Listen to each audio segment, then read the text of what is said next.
السلام علیکم ګرانو دوستانو، هیله لرم چې جوړ روغ به یاست. نن موضوع ده د ښځو د نه شهوت خلاص درملنه. موږ عموما په ښځو کې دا مشکل لرو چې ښځه شهوت نه لري. ښځه مې زما سره جنسي رابطې ته نه آماده کېږي، یا یو ډول ښځه سوړ رفتار کوي خپل د خاوند سره. راځو په نړۍ کې د 33% څخه نیولې بیا تر 90% ښځې د سوړ رفتار مشکل لري، چې دوی د خپل مړونو سره سوړ رفتار کوي او علاقه و جنسي شهوت یا جنسي رابطې ته نه لري.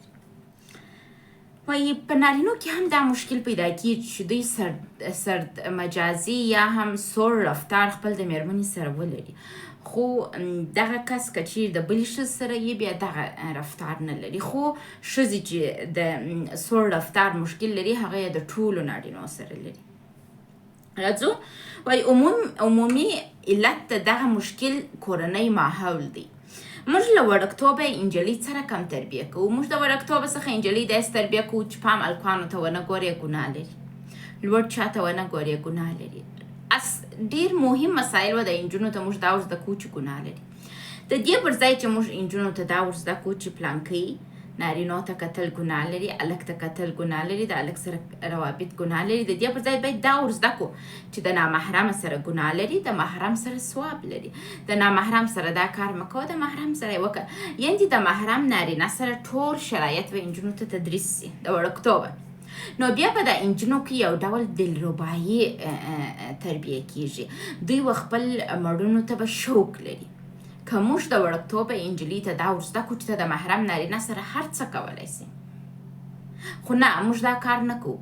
موږ خپل نجونې په غفلت کې لویوو. دا یوازې زموږ په ټولنه کې نه ده، په اکثرو ټولنو کې هم دا کار روان ده. نو که څه هم د روانشناسۍ علم ډېر نوی دی، 150 کلن سوی لا نه دی، یعنې په 140 کې موږ روان یو.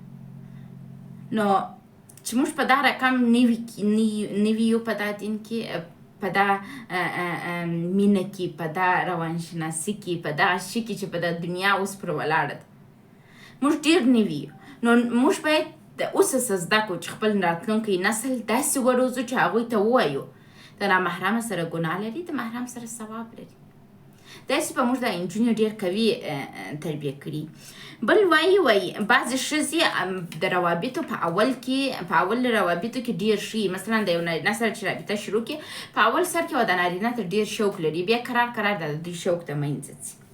وایي ښځې په هفته کې 1 وارې جنسي رابطې ته آماده کېږي، خو نارینه 3 وارې جنسي رابطې ته آماده کېدی شي. دغه فرق باید نارینه او ښځې یو د بل فرقونه وپېژني او یو د بل سره کار وکړي.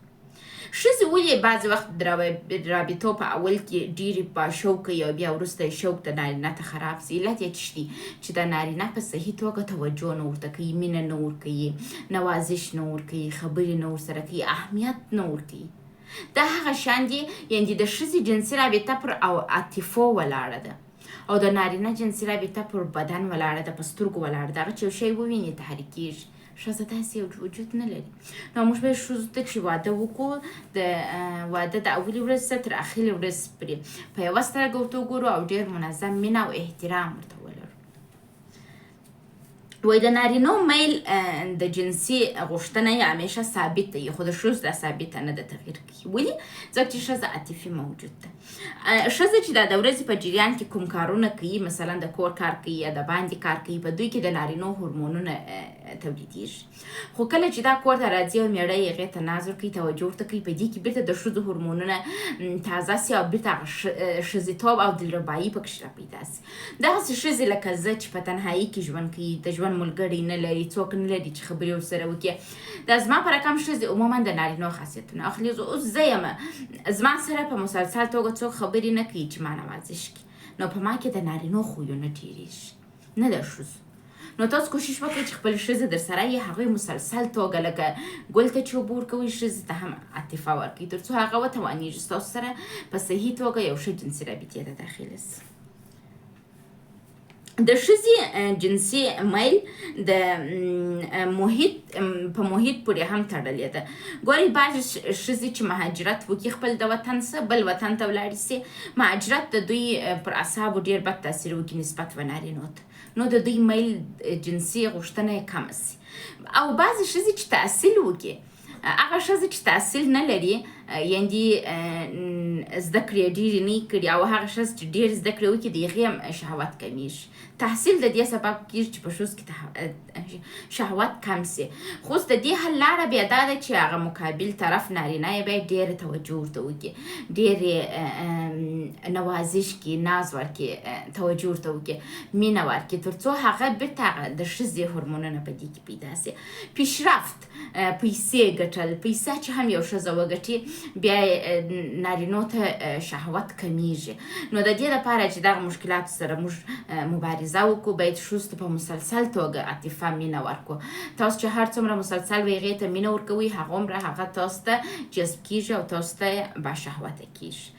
نو مننه تر دا ځای پورې چې غوږ مو ونیوئ. خدای په امان.